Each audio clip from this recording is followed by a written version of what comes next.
자, 259페이지예요. 전세권이에요. 전세권.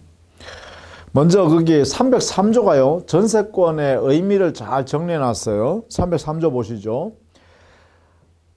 1항 전세권자는 전세금을 지급하고 타인의 부동산을 점유하여 그 부동산의 용도에 쫓아 사용 수익하며 그 부동산 전부에 대하여 후순위 권리자 기타 채권자보다 전세금의 우선 변제를 받을 권리가 있다. 자, 전세권요. 그 내용을 정리해보면 이렇잖아요. 전세권자가 일단 전세금을 지급해야 되죠. 전세금을 지급하고 그 다음에 두 번째 타인의 부동산을 전세권자가 점유하여 용도에 조차 사용 수익하는 권리다. 그죠? 여기까지가 뭐냐면 용익물권이에요. 여기까지가 용익물권의 성질을 이렇게 설명하고 있는 거예요. 용익물권. 그 다음에 그런데요, 이 전세금은, 지급되었던 전세금은 반환받는단 말이에요. 전세금 반환에 관해서는요, 청구권이 행사에 대해서는요, 여기는 당의 전세 목적물에 관하여 다른 일반 채권자보다가 우선 변제받을 수 있도록 해석하고 있죠. 여기에, 그죠? 전세물에 있어서 물로부터 우선 변제받을 수 있는 효력을, 이것을 인정해 주고 있어요. 이 전세물로부터 우선 변제받는다는 것은 바로 담보물권성을 인정하고 있어요. 담보물권성이요. 당의 전세물로부터 우선 변제받는다. 자, 담보란 것은 돈 받을 채권을 안전하게 변제받을 수 있도록 하는 제도를 담보라 그러는데, 그 담보의 역할이 물건을 지배하는 내용으로서 인정될 때 담보물권이라 그래요. 이 전세권이 바로 그런 성격을 함께 가지고 있다는 거예요. 용익물권의 성격뿐만 아니라 담보물권의 성격도 함께 가지고 있다는 것을 여기에 잘 나타내주고 있어요. 자, 이렇게 돼 있죠. 그 다음에 2항에 보시면 농경지는 전세권의 목적으로 하지 못한다 이래가지고요. 여기에 타인의 부동산이 있는데, 부동산은 당연히 건물과 토지를 말하는데, 그러면 건물과 토지 전부에 대해서 전세권이 성립할 수 있는데요. 다만 요 토지 중에 농경지는 제외해라. 이거는 제외합니다. 전세 목적물로 삼을 수 없다 이 말이죠. 이렇게 법 조문에서 아예 제거해버렸어요. 그죠? 자, 이 내용을 가지고 이제 하나씩 풀어나가는 겁니다. 일단 260페이지에 가면 채권적 전세와의 차이점이 해놨죠. 자, 일단 이 전세권은 물권이잖아요. 그죠? 물권. 그런데 채권적 전세라는 것은요, 이것은 사실은 임차권에 불과합니다. 임차권은 성질이 뭐냐? 채권이에요. 채권.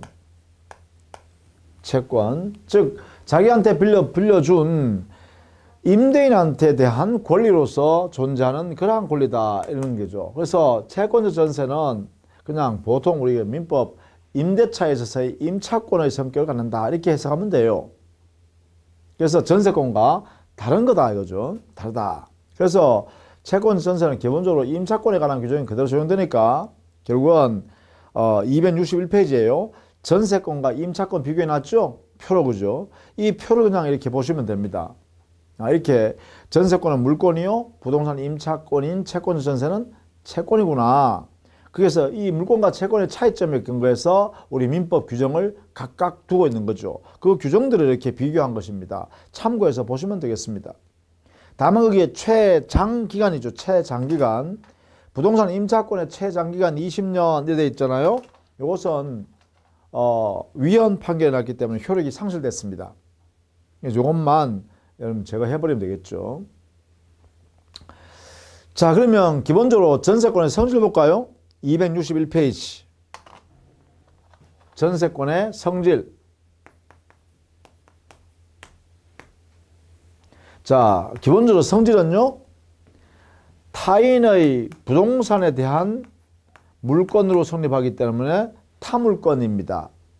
두 번째, 당해 타인의 부동산을 인도받아 점유하면서 사용, 수익할 수 있는 권리죠. 용의물권입니다. 사용, 수익하는 물건이다 한 거죠. 자, 이게까지가 기본적 성격입니다. 그렇죠?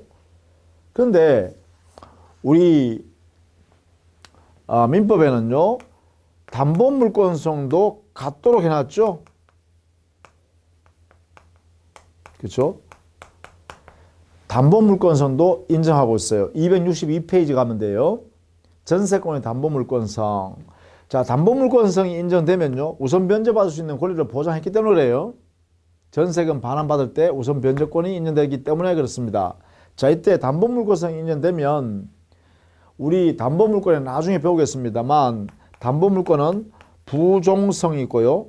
즉 피담보채권, 돈 받을 권리가 존재할 때 그때만 이 담보물권을 성립한다. 그래서 전세권도 마찬가지죠. 전세금 반환 채권이 이 채권권이 존속하는 한 그때 전세권은 존속하고 있는 거죠. 부종성. 그리고 수반성도 있어요. 원칙적으로 전세금 반환 채권을 다른 사람한테 넘겨주면 원칙적으로 전세권도 함께 넘어가라 이런 뜻이죠. 다만 여기에 수반성에 관해서는 예외를 두고 있는 게 있습니다. 예외 판례가 있어요. 예외 인정하는 판례가 있습니다. 요 수반성이요. 즉 전세금 반환 채권만 양도되는 경우도 있다는 거예요.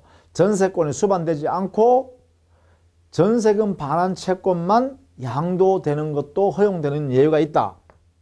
이거요. 이렇게 정리해 둡니다. 판례. 그 다음에 물상대위성도 있어요. 그리고 불가분성도 있습니다. 담보물권성이기 때문에 그렇죠. 자, 그 다음에요. 전세금에 관한 성질 좀 보죠. 전세금. 여기에 전세권을 성립하기 위해서는 전세권자가 전세금을 지급하라 했잖아요. 전세금은 첫 번째, 전세권의 성립하기 위한 요건입니다. 즉 요소이다. 그죠? 요소이다. 그죠? 즉 전세금 지급이 없는 전세권은 성립하지 않습니다. 전세권 설정자와 전세권자가 합의해가지고 전세금 면제 특약을 해서 전세권 설정할 수 있다. 아닙니다. 불가능합니다. 틀린 말이에요. 반드시 전세권을 성립하기 위해서는 전세금이 주어져야 합니다. 그 다음에 두 번째, 이 전세금은 전세금 계약에 의해서 이루어지겠죠. 자, 이때 전세금 계약의 성질은, 자, 전세금에 관한 이야기인데요. 전세금 계약의 성질은 어떻게 되냐. 계약은요, 전세권 설정 계약을 하면서 하는 것이니까 종된 계약이에요. 그 다음에 원칙적으로요, 전세금 계약만 해서는 안 되고요. 전세금을 정해서 계약을 했으니까 정해진 전세금이 현실적으로 교부가 돼야 돼. 전세금이 인도가 돼야 된다는 거야. 그래서 이게 뭐냐, 요물 계약의 성질 같습니다. 자, 이게 전세금 계약이다. 그 다음에 전세금이 교부되면 어떠한 기능, 어떤 성질을 가졌냐, 성질에도 좋습니다. 전세금의 성질은요, 두 가지 측면이 있어요. 하나는 전세권 설정자가 즉 부동산 소유자죠. 부동산 소유자가 목돈 돈 쓸 일이 있는데 돈을 빌리기는 좀 그러니까 자기 부동산을 다른 사람한테 사용하게 해주고 물건으로 사용하게 해주고 전세금을 목돈을 받아가지고 돈을 융통할 수 있다는 거죠. 즉 신용수수적 기능도 한다. 돈 빌려 쓰는 형태도 된다. 왜? 사용하고 있다가 돌려줘 버리잖아요. 그 전세금을 그대로 돌려줘 버리잖아. 반환해 주잖아. 그죠? 그러니까 돈이 급할 때 목돈으로 이렇게 빌려 쓰는 형태도 된다. 빌려 쓰는 건 아니지만, 그죠? 그 다음에 두 번째는 어떤 역할을 하냐? 두 번째는 이런 역할을 해요. 전세금을 받은 전세권 설정자 입장에서는 전세권자가 자기의 부동산을 점유하여 사용 수익하다가 그 내 소유물을, 즉 전세권 설정자의 소유물을 전세권자가 사용 중에 훼손할 수도 있잖아요. 부숴버릴 수도 있잖아요. 또 불내버릴 수도 있잖아요. 그러면 전세권 설정자인 부동산 소유자는요, 전세권자한테 손해배상 청구해야 되죠. 손해배상 청구하는데 만약에 전세권자가 돈이 없다, 재산이 없다 하면 어떻게 해요? 돈 못 받잖아요. 손해배상 못 받잖아요. 그래서 손해배상을 안전하게 받아낼 수 있는 그러한 안전장치도 될 수 있죠. 이걸 뭐냐? 보증금적 성격이죠. 보증금. 성질도 가져요. 그러니까 담보적 기능도 한다는 거죠. 담보적 기능. 이게요. 즉 손해배상 청구권이 전세권 설정자한테 인정될 때 전세권자가 손해배상이라 이랬다면은 전세권자가 돈이 없는데 재산 없다 이러면 뭐예요? 그러면 자기가 가지고 있는 전세금에서 그만큼 변제 충당해버리면 되죠. 그럼 우선 변제받는 역할도 해요. 그죠? 그 남는 돈만 전세금 돌려줘버리면 되잖아요. 그죠? 그런 면에서 담보적 기능을 한다 이 말이죠. 자, 이런 역할을 다 하는 게 바로 전세금이다 이 말이죠. 전세금이다. 물론 우리 법에는요, 이 전세금에 관해서는요, 전세권 설정 계약 당시의 전세금 이 자체가 사회가 갑자기 경제적으로 변화가 크게 변동이 생겨가지고 상당하지 못하다고 하면 이 전세금은요, 증감을 청구할 수 있어요. 증액을 청구할 수 있고 감액을 청구할 수도 있어요. 그래서 증가, 감소를 당사자가 주장할 수 있죠. 증감 청구라 그래요. 이렇게. 자, 이때 이 증감 청구권의 성질은 형성권입니다. 청구하면 증액 또는 감액이 확정되는데 요 증액 청구는요, 대통령령을 만들어 가지고 종래 전세금의 20분의 1을 넘지 못한다. 이렇게 제한하고 있어요. 연 5%죠. 5%를 넘지 못하게 이렇게 놨어요. 그 다음에 전세금 지급한 때로부터 1년 내에 증액을 청구 못하게 해놨어요.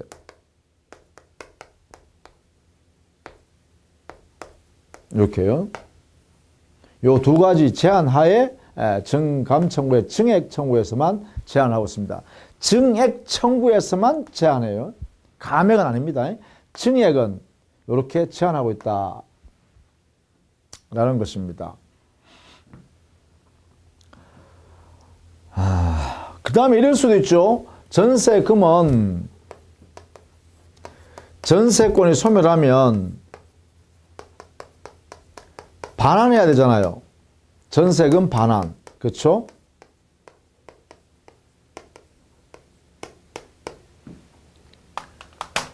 자, 만약에 말이죠. 전세권 존속 중에, 전세권의 존속 기간 중에 전세권 설정자인 그 부동산 소유자가 전세 목적물인 부동산을 타인에게 양도했을 때, 양도된 후에 전세권 존속 기간이 만료되면 전세권자는 누구한테 전세금을 반환받아야 되는가라는 문제가 생기죠. 이게요. 전세금 반환과 관련해서, 그죠? 자, 예를 들면 갑의 건물을 을이 전세권 설정 계약에서 을이 전세권자가 됐어요. 그럼 이 사람 전세권 설정자가 되고, 이때 전세금을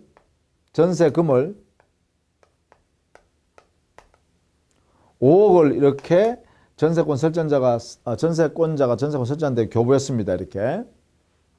자, 그런데 아직 전세권 존속 중에 만약에 자, 이 사람이 점유하고 사용하겠죠? 이 사람 소유자예요. 이 전세권 설정자인 갑이 제3자 병한테요. 우리 전세권을 가지고 사용하고 있는 이 건물 소유권을 이렇게 양도했어요. 양도하면 병이 전세권의 목적물인 그 부동산의 양수인이 되겠죠. 양수인으로서 소유권 취득합니다. 자, 이렇게 된 후에 드디어 전세권의 존속기간이 만료됐습니다. 양도한 후에 만료되었다. 그러면 이때 전세권자는 전세금 5억을 돈을 돌려받아야 되잖아요. 이 5억 원을 갑한테 돌려받아야 돼요? 병한테서 돌려받아야 돼요? 즉, 을은 갑에 대하여 전세금 5억을 반환을 청구해야 돼요? 병에 대해서 5억 원 반환을 청구해야 돼요? 이걸 정해야죠. 우리 판례는요, 판례가 있어요. 그러니까 판례는 전세권자는 전세권이 종료되어 소멸되면 전세금 반환 청구권은 신소유자에게 하여야 한다. 이렇게 해요. 양수인에 대해서 전세금의 반환을 청구한다. 이렇게 하고 있어요. 이렇게. 이런 내용으로 여러분은 이해해 두시면 되겠다라는 것이죠. 자, 그 다음에 전세권 취득. 전세권에 취득하는 걸 이제 기본적으로 한번 볼까요? 어떻게 하는가? 전세권 취득은 당연히요.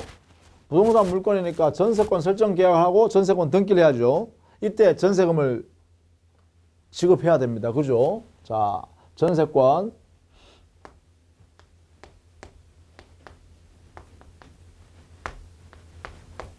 취득을 보면 첫 번째 전세권 설정 행위를 통해서 전세권을 취득할 때는 전세권 설정 등기를 해야 됩니다. 전세권 설정 등기하면 전세권 취득해요. 이것은 민법 186조 등기하여야 법률행위에 의한 부동산 물권의 취득은 등기해야 되죠. 이 원리에서 등기해야 됩니다. 이때 전세권 설정 행위라는 이 행위는 전세권 설정자하고 전세권자가 하는 거죠. 이때 전세권 설정자는 당해 부동산에 처분권 있는 사람이 해야 합니다. 보통 소유자겠죠? 이렇게 하면 되죠. 이때요, 이때 이것만 가지고 안 되죠. 반드시 해야 될 뭐예요? 전세권자는 전세권 설정자한테 전세금을 지급해야 합니다. 이 요건이니까요. 전세금 지급. 이것은 요건이잖아요. 그죠? 자, 이때 이 지급을 해석을 할 줄 알아야 돼요. 지급. 자, 전세금이란 것은 우선 금전의 하나입니다.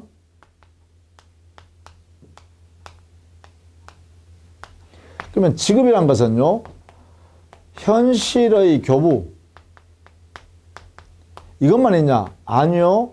종전 채권으로 가름할 수 있어요.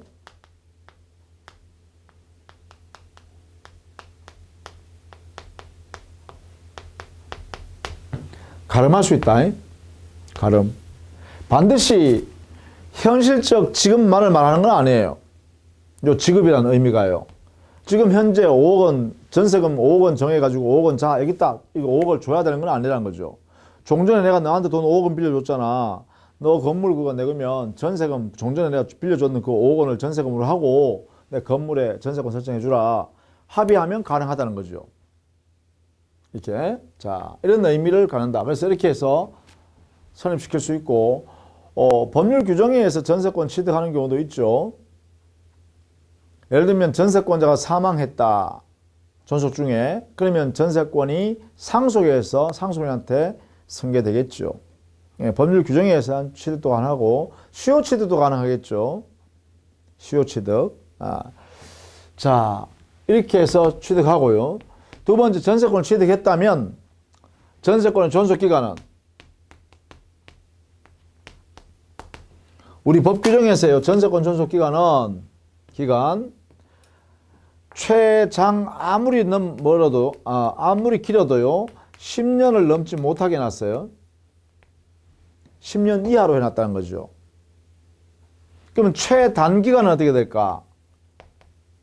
최단기간은요, 여기는 토지 전세권에는 없어요. 최단기간이. 한 달도 괜찮고 두 달도 괜찮아요.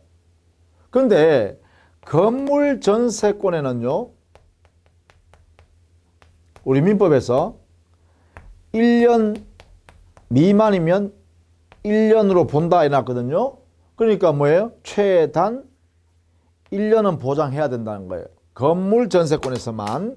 자, 이것도 조심해야죠. 모든 전세권이 아니고요. 건물 전세권에서만 그렇다 이 말이에요. 건물 전세권 1년. 조심해야겠습니다. 만약에요, 전세권 설정 계약이 없다면 그래요. 가능해요. 존속기간 약정하지 아니한 경우에도 전세권을 성립할 수 있어요. 전세권 존속기간을 약정하지 않았다면 그러면 언제 전세권을 끝낼 거냐 이거죠. 그게 또 중요하겠죠. 존속기간에 약정이 없는 경우요. 그죠?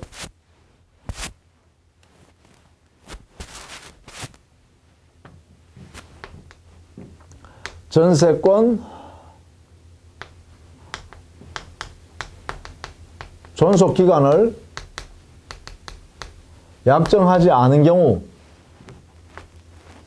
이런 경우 이 전세권은 그러면 소멸되는 것은 어떻게 소멸시킬 거냐? 소멸은 이게 문제예요. 그죠? 왜? 존속기간이 딱 정해져 있으면 기간이 지나가면 전세권이 만료되고, 존속기간이 만료되면 만료되는 순간 전세권 소멸하고, 소멸했으니까 전세권자는 전세 목적물을 반환해주고, 뭐 등기도 말소해주고, 또 뭐예요? 전세권 설정자는 전세금 받았는 거 돌려주면 되잖아요. 그런데 존속기간 정하지 않았으면 그러면 전세권 언제 어떻게 소멸하냐? 이게 문제될 거 아닙니까? 그래서 이것은 우리 민법에 소멸하는 방법을 만들어 놨어요. 그게 뭐냐? 각 당사자는 언제든지 상대방에 대하여 전세권의 소멸을 통고하고, 이 통고를 행사하면 그 통고를 받은 날로부터 6월이 경과하면 전세권은 소멸한다. 이났어요. 그러면 전세권 설정자나 또는 전세권자는 언제든지 상대방에 대해서 전세권 소멸하자라고 통고하면, 전세권 소멸하자, 그만하자 라고 소멸을 통고하면 그 상대방이 통고를 받게 되죠. 받은 날로부터 6개월이 경과해야 됩니다. 통고를 받은 날로부터 6개월이 경과하면 그때 전세권은 소멸한다. 이렇게 돼요. 이것을 우리는 전세권 소멸 통고권이라고 그래요. 이게 전세권의 소멸 통고권. 이 전세권 소멸 통고권은 어떻게 해요? 존속기간 약정하지 아니한 경우에 발생하네. 그죠? 이 소멸 통고하면 바로 소멸하는 게 아니라 통고를 받은 날로부터 6개월이 경과해야 소멸하네요. 그러니까 6개월이 경과하기만 하면 소멸하니까 성격 성질상 이 통고권의 성질은, 권리의 성질은 형성권입니다.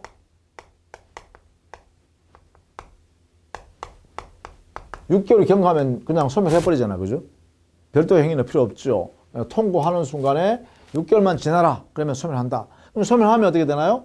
그래, 전세금 반환해주고, 전세 목적물도 반환하고, 등기도 말소해주고, 이렇게 하면 되겠죠. 자, 요거 알아두셔야겠다. 존속기간 약정이 없는 경우.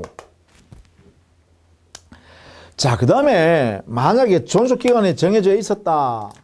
그러면 그 기간이 만료되면 당연히 전세권 소멸할 거 아닙니까? 소멸하는데 전세권자나 전세권 설정자가 그 종전의 전세권을 그대로 갱신해서 또 전세권 하고 싶을 수 있잖아요. 이걸 뭐냐? 갱신제도라고 해요. 전세권의 갱신. 기간이 만료됐을 때 갱신요. 자, 이때는 물론 당사자가 약정에 의한 갱신 가능하죠. 약정갱신, 합의해서 갱신하는 거니까 이것은 언제나 가능해요. 이때 다만 10년을 넘지 못하죠. 최장 10년 넘지 못한다 했으니까. 그러니까 이 갱신은, 약정갱신은 여러 번 반복해도 괜찮습니다. 다만 갱신했을 때 존속기간은 10년을 넘을 수는 없죠. 그러면 법정갱신이 있는가? 즉 묵시적 갱신.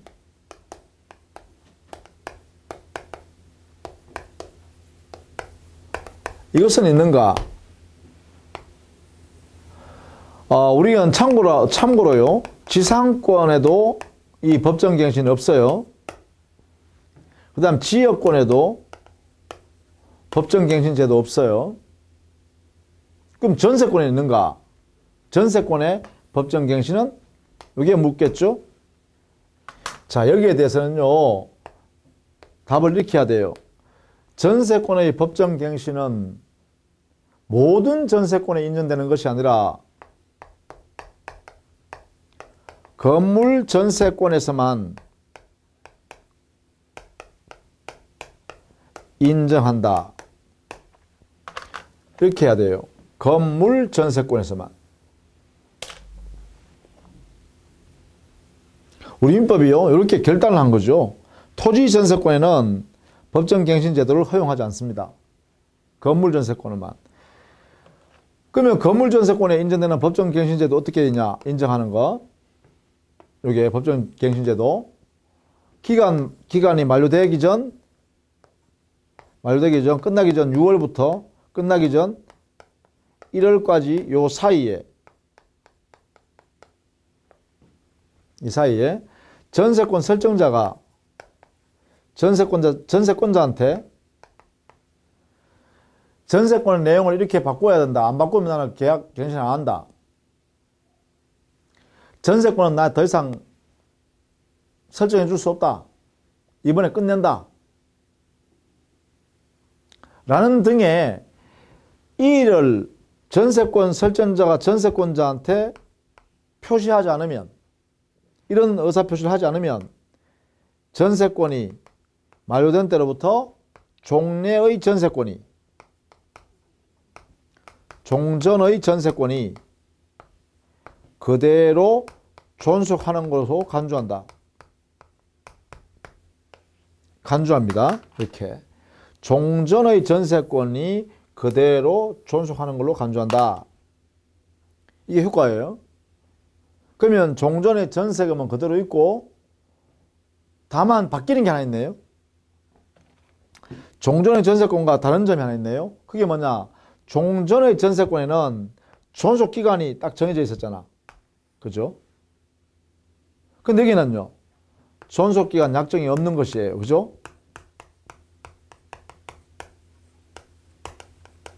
없는 전세권이 된다. 이렇게 바뀌네요. 그러면 약정이 없는, 존속기간 약정이 없는 전세권이면, 그러면 이때는 이 종전의 전세권이 그대로 존속하니까 이 전세권 소멸을 어떻게 하죠? 존속기간 약정이 없는 전세권이니 당사자는 언제든지 상대방에 대하여 소멸 통고를 하고 그 통고를 상대방이 받은 날로부터 6개월이 경과하면 소멸하겠네요. 이거 적용되겠네요. 그죠? 이게 여기에 적용되겠다. 그죠? 그대로. 이것을 뭐라 하냐? 전세권의 법정갱신 제도라 한다. 그죠? 법정갱신 제도. 건물 전세권에만 이런 제도를 두고 있다라는 것입니다. 이렇게. 자, 이때 이 건물 전세권의 법정갱신에 의하여 전세권은 종래에는 전세권의 존속기간이 정해져 있었지만 지금은 전세권이 약정기간이 없는, 존속기간 약정기간이 없는 전세권으로 바뀌었잖아요. 이렇게 바뀐 이 전세권은요, 법률 규정에 의한 전세권 변경이라고 해석합니다. 자, 이것도 알아두셔야겠네요. 법률 규정에 의한 전세권의 변경이다. 이렇게 해석해요. 이게 판례 태도입니다. 그러면 결국은 이 전세권은요, 법률 규정에 의해서 바뀌었기 때문에 변경 등기가 안 되었어도 이미 전세권은 변경되어서 존재한다.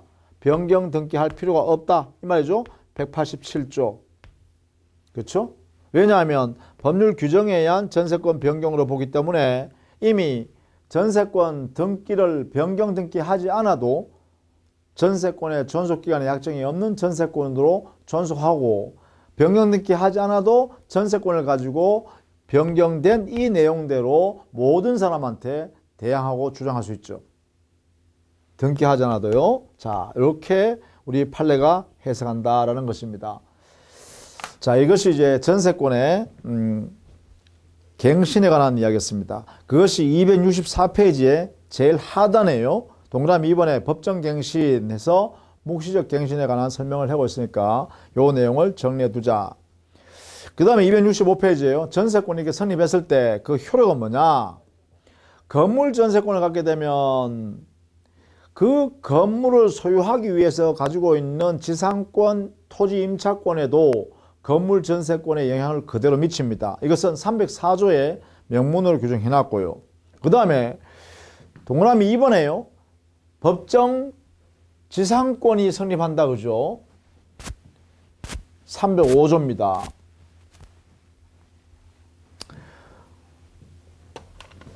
전세권에서요. 305조에 가면 법정 지상권이 인정됩니다. 자, 여기 어떨 때 인정되는가 볼까요?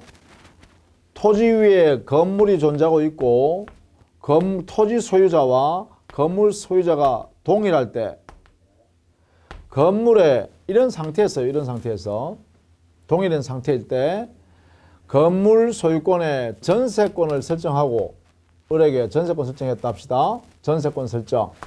건물에만 했어요. 건물에만. 건물 전세권입니다. 건물 전세권. 이렇게요.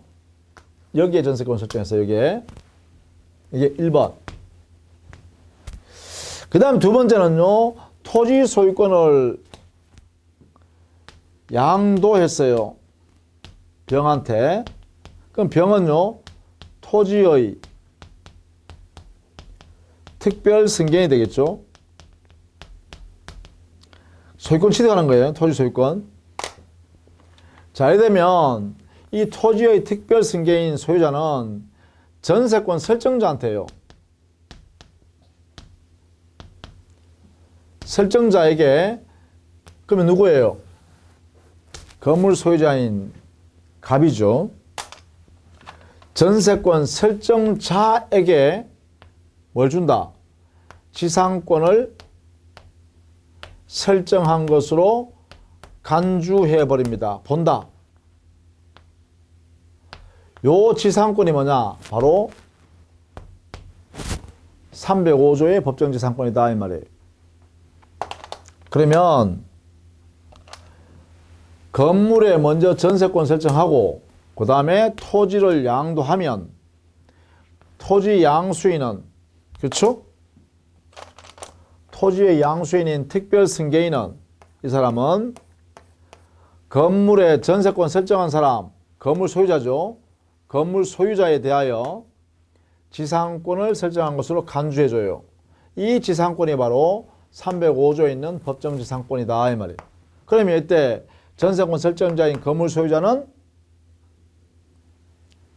지상권 등기를 하지 않아도 법정지상권이니까 민법 187조에 따라서 등기를 요하지 아니한단 말이죠.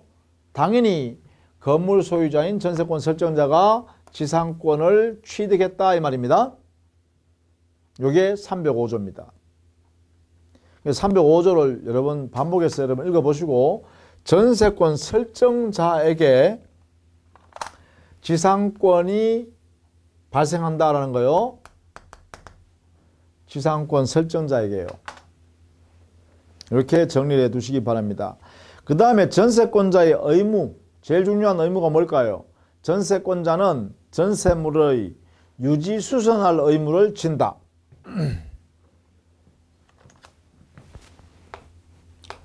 전세권자의 의무 중에요. 의미가 있는 거요. 유지하고 수선할 의무는 전세권자의 의무예요. 그러면 이게 유지수선하게 들어갔던 필요비 있죠. 필요비는 상환을 전세권자는 설정자한테 청구할 수가 없습니다. 청구권이 인정되지 않는다. 왜냐하면 이 의무가 자기의 의무거든요. 그러니까 필요비 지급한 만큼은 자기가 부담해야 될 비용이기 때문에 그 필요비 상환을 청구할 수가 없다. 되겠죠. 그러나 그 외에 전세권자는 유입비를 지출했다면 유입비 상환은 청구할 수가 있습니다. 이건 인정해요.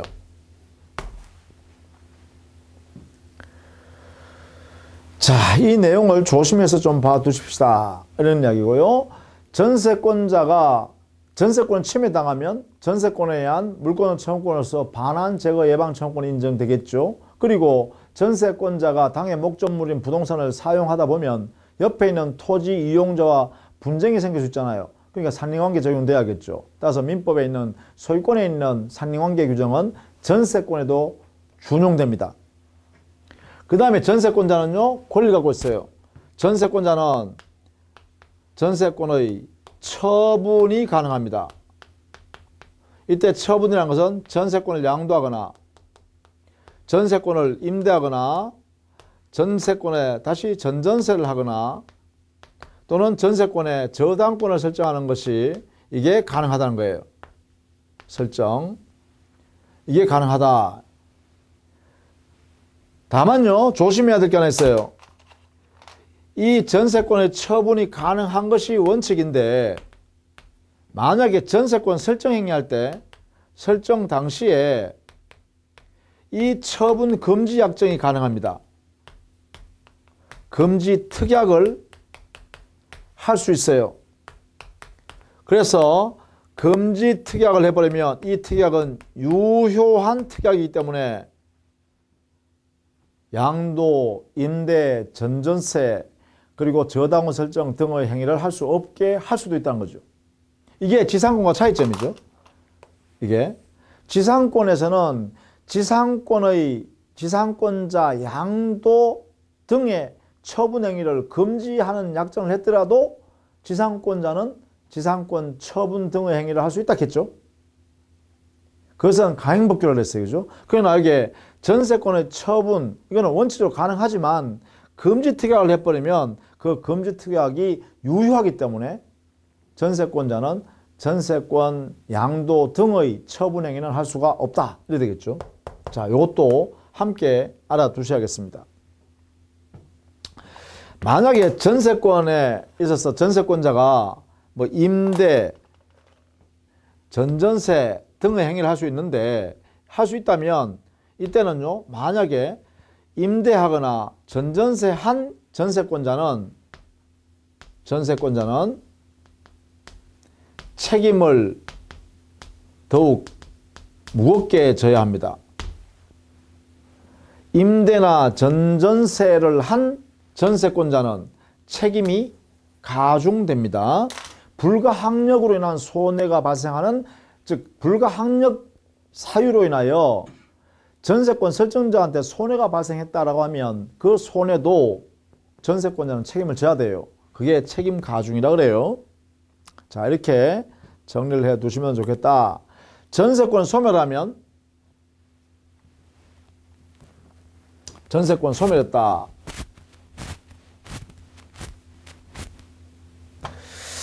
전세권 소멸이라는 것은요, 전세권 설정자가 전세권 소멸 청구도 할 수 있어요. 전세권 소멸 청구권 행사할 수 있어요. 이때 청구권은 형성권인데요. 이 청구권은 언제 행사하냐? 이때는 전세권자가 의무 위반했을 때예요.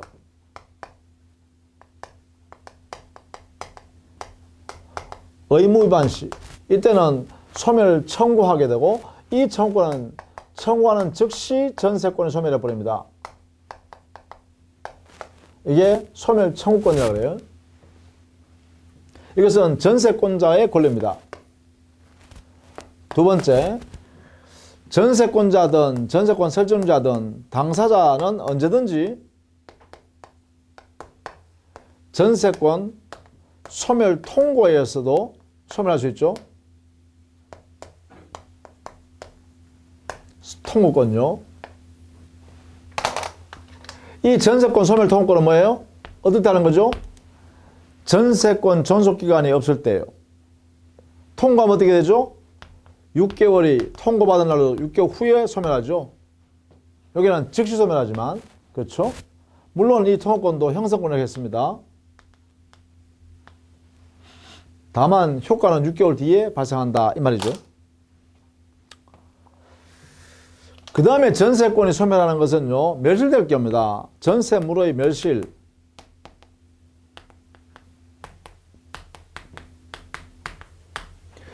멸실된 부분은 당연히 소멸하죠. 전부 멸실했다면 전세권 전부가 소멸해요. 전부 멸실했을 때는 전세권이 전부가 소멸합니다. 그러면 일부가 멸실했으면요, 그 부분의 전세권은 소멸하겠죠. 그럼 여기서요, 나머지 부분이 뭐예요? 잔존 부분이, 이게 문제돼요. 일부가 멸실했을 때는 잔존 부분에 대해서는 전세권이 남아있죠.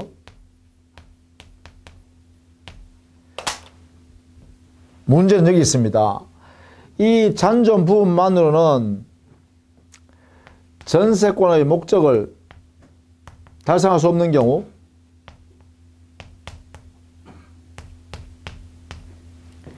이럴 때는요, 전세권을 소멸해야죠. 목적 달성이 할 수 없다라고 하면 전세권자는 전세권 소멸을 통고하고 전세금 반환을 청구할 수 있죠.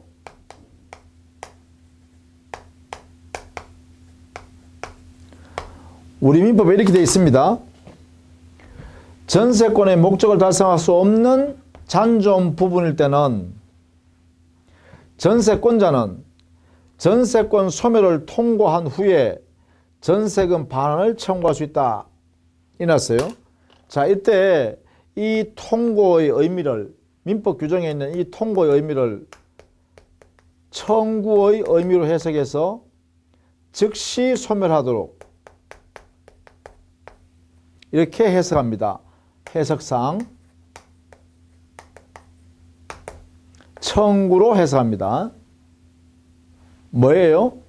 일부 전세물이 멸실되었을 때 잔존 부분에는 전세권이 그대로 있다고 해석하는 것이 이게 원칙이죠. 원칙인데 만약에 이 잔존 부분만 가지고는 전세권 목적을 달성할 수 없다라고 하면 그때는 전세권자한테 소멸 청구, 통고가 아니라 청구를 해석해서 청구하고 바로 전세금 반환해 주세요 할 수 있도록 하자.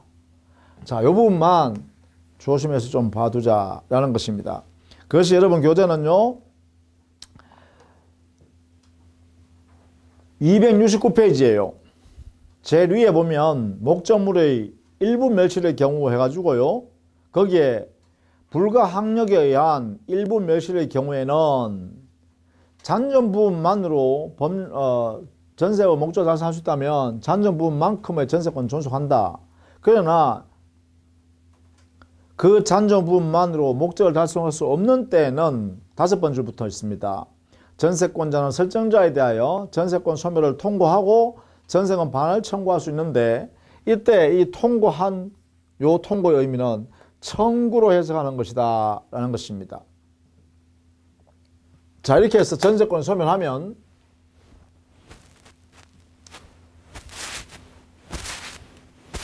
전세권자와 전세권 설정자 사이에는 일정한 해야 할 일들이 있죠.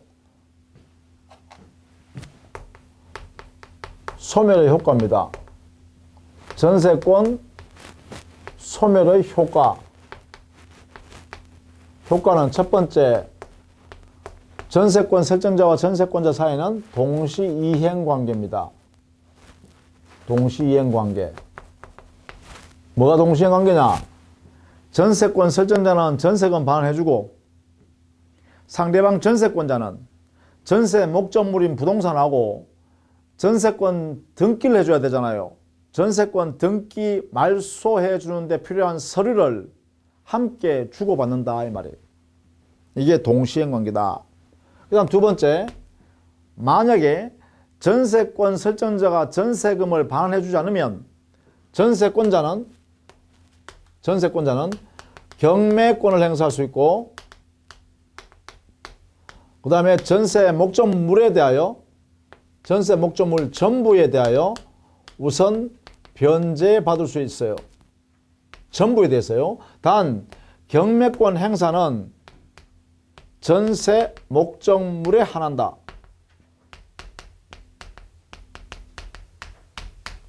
전세 목적물 그 부분에 대해서만 경매권이 허용된다. 그러나 우선 변제는요. 우선 변제는 그 부동산 전부입니다. 전부에 대해서 우선 변제 받을 수 있습니다. 그래서 이게 경매권 행사는 목적물 그 부분에 대해서, 그래서 만약에요, 건물 요만큼만 일부에만 전세권을 설정했다 라고 하면 전세권에 있어서 경매권은 어떻게 해요? 여기에만 해야 돼요. 요 부분만. 근데 우선 변제권 받는 방법은 어떻게 되냐? 이 건물 전부에 대해서 우선 변제를 한 거예요. 자, 요 부분을 우리 법에 규정이 이렇게 되어 있기 때문에 어쩔 수 없다는 겁니다. 법의 규정에 이렇게 되어 있기 때문에 전세권을 가지고 경매권 행사할 때는 이 부분에 대해서만 해라. 이 부분에 대해서만, 이 부분. 근데 우선 변제는 이 건물 전부에 대해서 우선 변제권이 이렇게 효력이 미치도록 효력의 범위를 이렇게 정하고 있다라는 거예요. 전체. 자, 요 두 가지를 나누어서 정리를 해 두셔야겠다라는 것입니다. 그것이요, 우리 교재는 270페이지에 가시면 270페이지 제일 위에 디귿 동그라미, 부동산 일부에 대한 전세권과 경매 신청 범위 여기에 정리해 놨죠. 그 바로 밑에 판례도 있습니다. 이 판례를 지금 설명한 것입니다. 부동산 일부에 대한 전세권이 설정되었을 때 경매 신청권은 당해 건물 그 부분 일부에 대해서만 경매 신청해야 되고, 그러나 우선 변제권의 효력이 미치는 범위는 부동산 전부에 대해서 미친다. 왜? 민법 규정이 아예 부동산 전부에 대하여 이래 놨거든요. 이렇게 해석할 수밖에 없다라는 것입니다. 자, 그렇게 정리해 둡니다. 그 다음에 전세권이 끝났으면 전세권자는 그 전세 목적물에 붙어있는 여러 가지 물건들을 수거해 나가야죠. 수거할 권리가 있고 원상회복해서 돌려줘야 됩니다. 또 만약에 전세 목적물에 부속물을 전세권자가 자기 소유물인 부속물을 만들어 놨다면 일정한 요건 아래에서 전세권자는 전세권 설정자에 대해서 부속물 매수 청구를 행사할 수 있고, 이 부속물 매수 청구권은 전세권자의 부속물 매수 청구권은 전세권 설정자가 거절할 수 없어요. 그리고 이 매수 청구권은 형성권이기 때문에 바로 매매계약이 체결돼 버려요. 그래서 전세권 설정자는 대금을 지급해야 합니다. 반대로요, 전세권 설정자도 부속물 매수를요 전세권자한테 행사할 수 있어요. 야, 너 소유물인 부속물 그거 내한테 팔고 나가라, 이렇게 할 수 있다는 거죠. 다만 이때 전세권자에게 정당한 이유가 있으면 그 매수 청구를 거절할 수가 있다라는 것입니다. 그렇게 정리해 두시면 되겠죠. 자, 그 다음에 마지막으로 271페이지에 보면 전세권자는 전세권 설정자에 대하여 부속물 매수를 청구할 수 유익비 상환을 청구할 수 있죠. 이것은 전세권자가 당해 전세 목적물의 그 개량을 위해서 유익비를 투입했다면 그 유익비에 의하여 증가액이 당해 전세 목적물을 반환할 때 현존하고 남아있다면 이때는 지출액 또는 증가액 중에서 유익비 상환을 전세권자가 행사할 수 있습니다. 청구할 수 있다는 거죠. 이렇게 이때 전세권 설정자가 지출액 또는 증가액 중에 선택해서 반환해 줘야 한다라는 것이죠. 자, 필요비 상환 청구권은 전세권자한테 없지만 유익비 상환 청구권은 인정된다라는 것입니다. 자, 이렇게 정리를 해 두시면 되겠죠. 자, 이렇게 해서 전세권에 관한 내용들을 쭉 살펴봤는데 전세권에서는 그